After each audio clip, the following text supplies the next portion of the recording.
Ama Mirna. Ayan. Si Ama Mirna po ay ating isinalin po.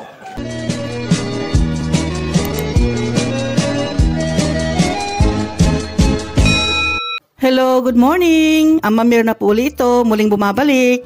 Magbibigay po ulit ako sa inyo ng konting reaction, konting opinion, konting kuro-kuro po na sana ay maibigan po ninyo. Pero bago po ako mag-umpisa, sana naman po sa mga hindi pa nakasubscribe dyan, baka naman, lumalambing lang po sa inyo. Salamat! Alam po ninyo mga kalingap, mga kabsat, na nitong nakaraan nga ay nabalitaan natin na si Tatay Ruel at ang kanyang asawang si Nanay Helen ay bumalik daw po ulit ito sa farm nila Kuya Val Santos Matubang. Sa mga hindi pa po nakakakilala kay Tatay Ruel at kay Nanay Helen, sila po yung mag-asawa kasamang kanilang mga anak, yung buong pamilya po. Inilipat po sila ni Kuya Val at ni Kalingap Rab doon po sa farm nila, sa Matubang Farm. Dahil yung kanilang kinalalagyan noon ay napaka-komplikado po. Maraming kaaway si Tatay Ruel doon, maraming umaaway daw sa kanya doon. Dahil naawa po ang Kalingap, tinulungan po silang pamilya. Nilipat po sila doon sa Matubang Farm. Pinatayuan ng bahay, yan, binigyan ng sariling bahay. At pinagkatiwalaan doon sa farm na yon na maghanap buhay sila doon. Magtanim, mag-alaga ng mga hayop, mag-alaga ng mga isda. Kung anong pwedeng pagkakakitaan ay gawin nila sa farm dahil napakalawak po yung farm ni Kuya Val. Magsasawa ka na lang po doon sa katatanim, kaaalaga doon. Sa lawak po noon ay magsasawa ka po kung ano man ang itanim mo doon, ano man ang gawin mo doon, magmanukan ka doon o magbabuyan ka doon. Maraming pwedeng gawin sa farm. Pero nagkaroon nga ng problema dahil si Tatay Ruel hindi nakakasundo yung mga tao.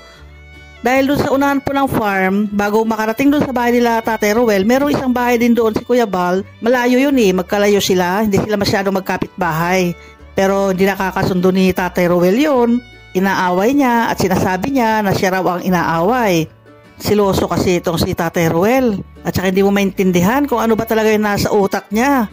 Kaya bago sila umuwi dun sa Surigao, dahil yung napagkasunduan na nga lang ng Kalingap at ng mga vloggers din, napayuhan na umuwi na lang sila sa Surigao, baka sakaling doon ay magbago siya, baka sakaling doon ay makapagtarim siya ng medyo maayos-ayos, makalma yung utak niya, ganyan, ay napapayag naman po siya na umuwi talaga doon sa Surigao kasama ang asawa niya at saka yung iba niyang mga anak. Sa madaling salita, iniwan po nila yung farm. Matagal po na walang tumira doon sa bahay na yan. Dahil nasayangan naman po sila Kuya Val, baka masira lang, wala nagmi-maintain, ay pinatirhan po sa iba. Na yung tumira dyan ay siyempre karapat dapat din na tulungan, karapat dapat din na tumira dyan at masipag naman po. Marami silang ginagawa dyan, marami silang tinatanim at talagang inaayos nila yung kanilang pagtira doon sa farm. Pero nakakagulat na itong nakaraan nga balita na itong si Tatay Ruel at si Nanay Helen daw ay bumalik dito sa Maynila o dito sa Bicol.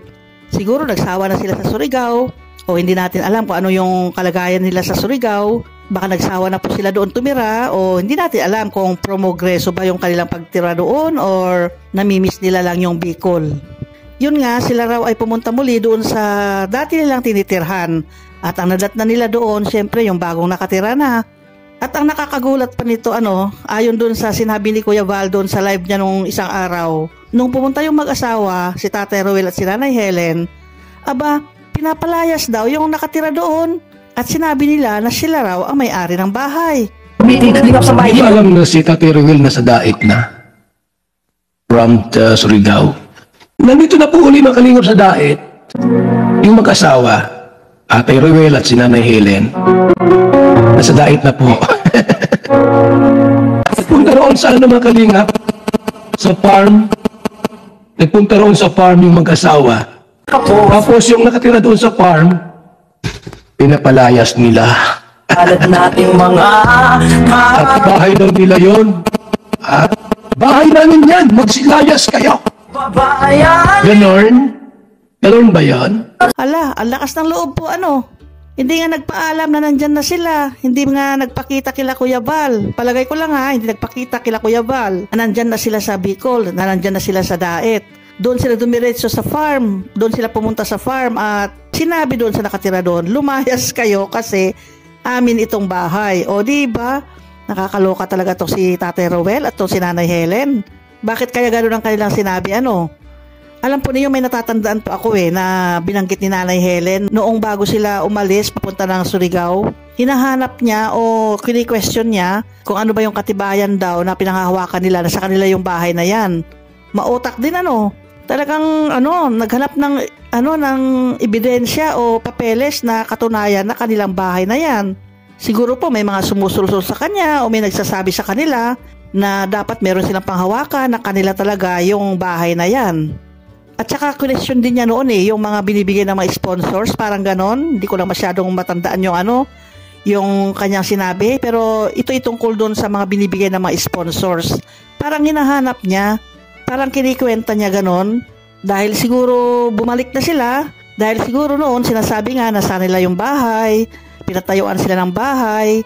Kaya nung bago silang umuwi, naghahanap siya ng katibayan na sa kanila nga yung bahay. Ang importante nung time na yon ay yung paano sila makauwi kaagad dahil nga sa kalagayan ni Tatay Ruel. Si Tatay Ruel kasi nananakit na, nananaga na. Nung time na yon, yung mga ibang mga vloggers tatagain niya. Hahabulin niya, yung asawa niya sinasaktan niya, mga anak niya sinasaktan niya. Kaya yung madali ang kilos noon ay pauwi na sila doon sa Surigao. Ngayon, bumalik na. Tahas ang sinabi na lumayas daw yung nakatira doon dahil kanila yung bahay.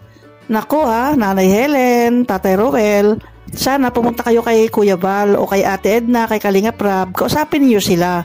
Ano ba yung problema ninyo? Ano ba yung gusto ninyong malaman? Para sa ganon, sagutin po kayo. Hindi yung pumunta kayo doon para palayasin yung nakatira doon. Anong alam nung nakatira doon kundi pinatira lamang sila, tapos palalayasin ninyo. Pinatira sila ni Kuya Val dyan. Kaya si Kuya Val ang dapat ninyong kausapin. Kung pwede pa ba kayo bumalik dyan sa farm. Nako, mahirap po yun kasi alam naman natin na noon nga pulis na yung pumunta dyan, di ba? Kinausap siya ng mga pulis. Kung babalik pa siya dyan sa farm, baka gulo na naman ang mangyayari niyan. Ang tahimik na nga dyan baka magkaroon na naman ng gulo. Kaya mahirap nang tanggapin muli sila.